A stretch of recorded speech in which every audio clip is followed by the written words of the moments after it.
അതിന് NSS എന്ത് തീരുമാനം എടുക്കണമെന്ന് ഞങ്ങളല്ലല്ലോ പറയുന്നത്. അല്ല, അത് അവരുടെ തീരുമാനമല്ലേ. ഇതിനു മുമ്പ് SNDP എന്ത് തീരുമാനം എടുത്തത്? SNDP നവോത്ഥാന സമിതിയുടെ അധ്യക്ഷ പദവിയായിരുന്നു. അപ്പോൾ അവർ ആ തീരുമാനം എടുത്ത് അന്ന് ശബരിമലയിൽ ആരെയും കയറ്റരുത്, സ്ത്രീകളെ കയറ്റണം എന്നുള്ള നിലപാടാണ് SNDP അന്ന് എടുത്തത്. ഇപ്പം മാറ്റി.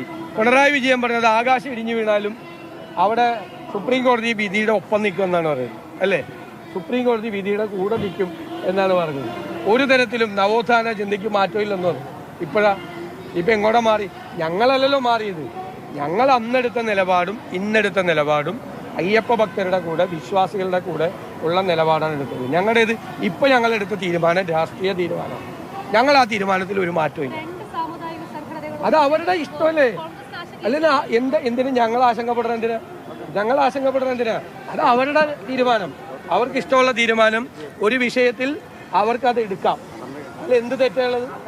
അവരെടുത്തോട്ടെ. അത് ഞങ്ങളെ ബാധിക്കുന്ന എങ്ങനെ? ഞങ്ങളുടെ രാഷ്ട്രീയ തീരുമാനത്തിൽ ഒരു ശക്തിക്കും സ്വാധീനം ചെലുത്താനും പറ്റില്ല, ഒരു ശക്തിക്കും മാറ്റാനും പറ്റില്ല. ഞങ്ങളുടെ രാഷ്ട്രീയ തീരുമാനമാണ്. ഞങ്ങൾക്കൊരു അഭിപ്രായമുണ്ട്. അങ്ങനെ ഒരു അഭിപ്രായം CPM-നില്ല. കേരളത്തിലെ CPM എന്ന് പറയുന്ന ഇപ്പോൾ തീവ്ര വലതുപക്ഷ പാർട്ടിയായിട്ട് മാറിയിരിക്കുകയാണ്. എല്ലാ ജാതിക്കാരുടെയും മതത്തിൻ്റെയും എല്ലാവരുടെയും പുറകെ നടക്കുന്ന ഒരു പാർട്ടിയായി കേരളത്തിലെ CPM അതപ്പതിച്ചിരിക്കുകയാണ്. ഞങ്ങൾ എന്തിനാണ് അതിനെ പുറകെ പോകുന്നത്? ഞങ്ങൾ പോവില്ല. ഞങ്ങൾക്ക് നിലപാടാ.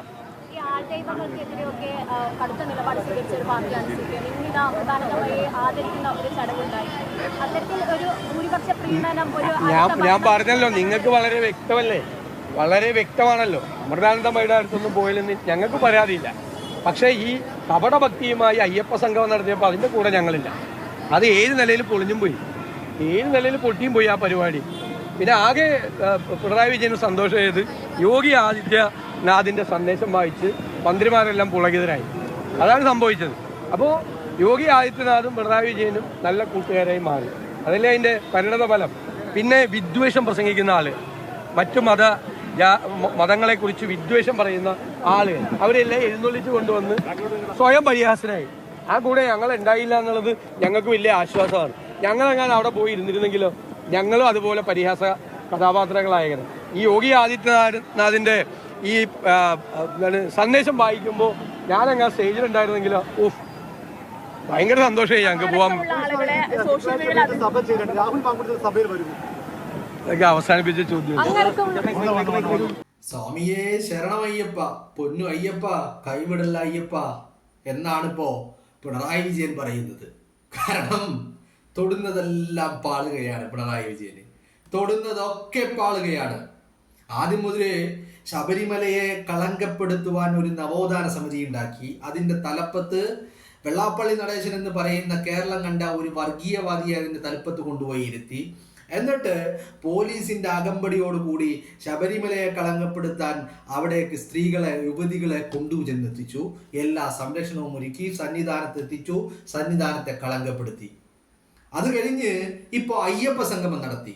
അയ്യപ്പ സംഗമത്തിലും ഈ നവോത്ഥാന സമിതിയുടെ നേതാവായിട്ടുള്ള വെള്ളാപ്പള്ളി നടേശൻ എന്ന് പറയുന്ന കേരളം കണ്ട ഏറ്റവും വർഗീയവാദി എന്നതിലപ്പുറം ഒരു ക്രിമിനൽ കേസിൽ ഹൈക്കോടതിയിൽ കേസ് നിൽക്കുന്ന ഒരു ക്രിമിനൽ കേസിലെ 1-ാം പ്രതിയായിട്ടുള്ള വെള്ളാപ്പള്ളി നടേശനെ കേരളത്തിന്റെ മുഖ്യമന്ത്രി ഇവിടുത്തെ പൊതുഖജനാവിൽ നിന്ന് പണമിറക്കി വാങ്ങിയിരിക്കുന്ന മുഖ്യമന്ത്രിയുടെ ഔദ്യോഗിക കാറിൽ തൻ്റെ കൂടെ സംരക്ഷിച്ച് പിടിച്ച് എവിടെ എത്തിച്ചു? ഈ അയ്യപ്പ സംഗമം നടത്തുന്ന വേദിയിൽ എത്തിച്ചു. അതിനേക്കാൾ ഉപരി ഈ അയ്യപ്പ സംഗമ വേദിയിൽ ഇന്ത്യ കണ്ട ഏറ്റവും വലിയ വർഗീയവാദിയായിട്ടുള്ള യോഗി ആദിത്യനാഥിനെ പോലെയുള്ള ഒരു സംഘ് പരിവാറുകാരന്റെ സന്ദേശം വായിച്ച് ഈ പറയുന്ന വെള്ളാപ്പള്ളി നടേശനും പിണറായി വിജയനും സജി ചെറിയാനും ഒക്കെ വളരെയധികം ആത്മനിർവൃത്തി അടഞ്ഞു എന്നുള്ളതാണ്.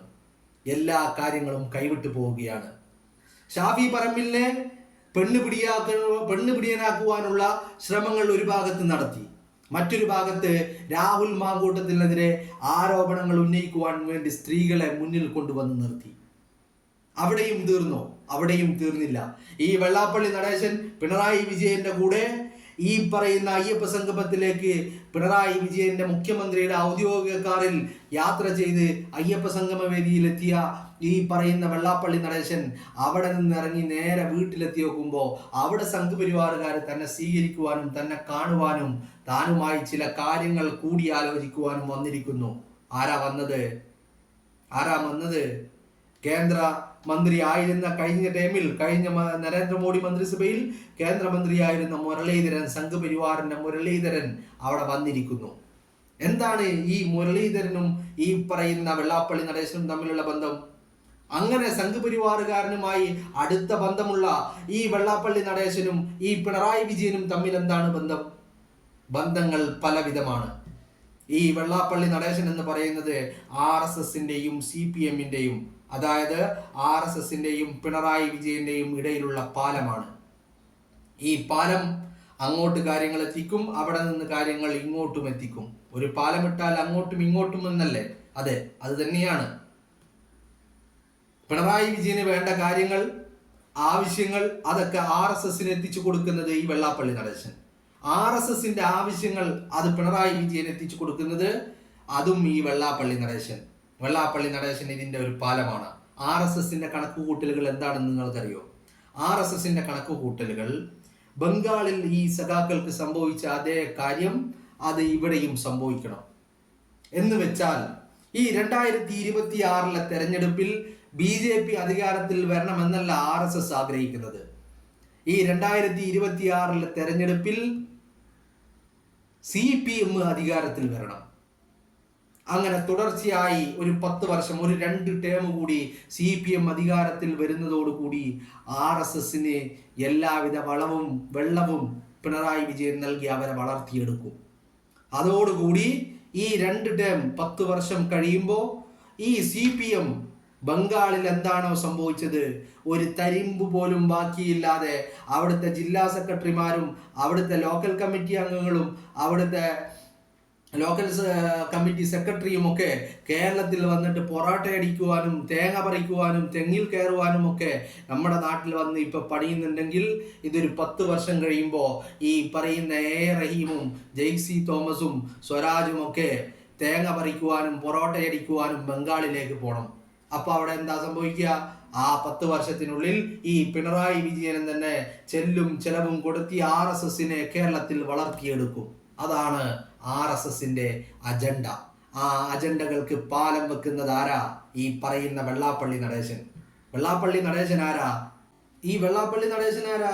ഈ വെള്ളാപ്പള്ളി നടേശൻ ശബരിമലയെ കളങ്കപ്പെടുത്തുവാൻ, അവിടുത്തെ ആചാരങ്ങളെ വലിച്ച് എറിയുവാൻ, അവിടുത്തെ ആചാരങ്ങളെയും അനുഷ്ഠാനങ്ങളെയും തല്ലിത്തകർക്കുവാൻ, യുവതികളെ ശബരിമലയിൽ പ്രവേശിപ്പിക്കുവാൻ വേണ്ടി നവോത്ഥാന സമിതി ഉണ്ടാക്കിയ ആ നവോത്ഥാന സമിതിയുടെ ചെയർമാനാണ് ഈ പറയുന്ന വെള്ളാപ്പള്ളി നടേശൻ. ഈ വെള്ളാപ്പള്ളി നടേശൻ അതിന്റെ ചെയർമാനായിരിക്കെ ഈ വെള്ളാപ്പള്ളി നടേശൻ ഒരു രാഷ്ട്രീയ പാർട്ടി ഉണ്ടാക്കുന്നു, BDJS എന്ന്. ആ BDJS ആരെ കൂടെയാ? പിണറായി വിജയന്റെ കൂടെയല്ല. ആ BDJS LDFന്റെ ഘടകകക്ഷിയല്ല.